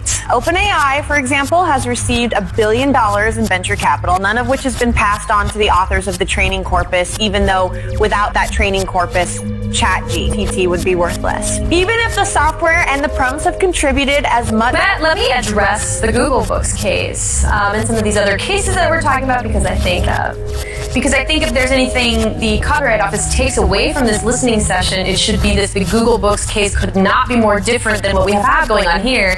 So, in the Google Books case, Google did not copy books to make new books. That's what II does. The copying works of expression. They were copying copyrighted works to make new copyrighted works that compete with the works that they are copying. In Google Books case, Google used the works for informational purposes. They used it for the information in the works, not the expressive content of the works. That is exactly what II is doing. They're using the expressive content to produce new works. The novelty of this bullshit when done like McLuhanvideos. I too, now McLuhatic. I'm your host guest, Breeze Black Dress. I'm just gonna stare at you, staring at me, staring at you, staring at me, at you, at me, you, me. Now, the thunders are statements, but without syntax. Although a multitude of features of Finnegan's Wake Market as a Menippean satire, its Menippean identity could be established on the basis of the thunders alone. This here monologue is left intentionally blank. As I said, the thunders record and replay by means of human speech. The most profound effects of our technologies on shaping our culture and sensibilities. First Thunder, for example, dramatizes the effects of the first Paleolithic and Neolithic technologies. Fire, building of walls, and with them various forms of architecture, weaponry, and even speech itself. This sentence is false. Any Hofstadter fans? No? Yeah. The lip syncing wasn't that great, but who cares? The novelty of this bullshit when done like McLuhanvideos is more intellectually stimulating than the entirety of whatever you're going to watch after you see these things that ever you were doing before. We all know it's true. But yeah, that's the whole story. I'm listening to Joyce by Transformative Property. I too, now McLuhatic, is a result of this Andy Warhol of Instagram calling themselves Breeze Black Dress based on this little number here. Sentence is false. Any Hofstadter fans? Finnegan's Wake if you want to see what to do about it. So yeah. Thanks for watching. Hope it was useful. Good day.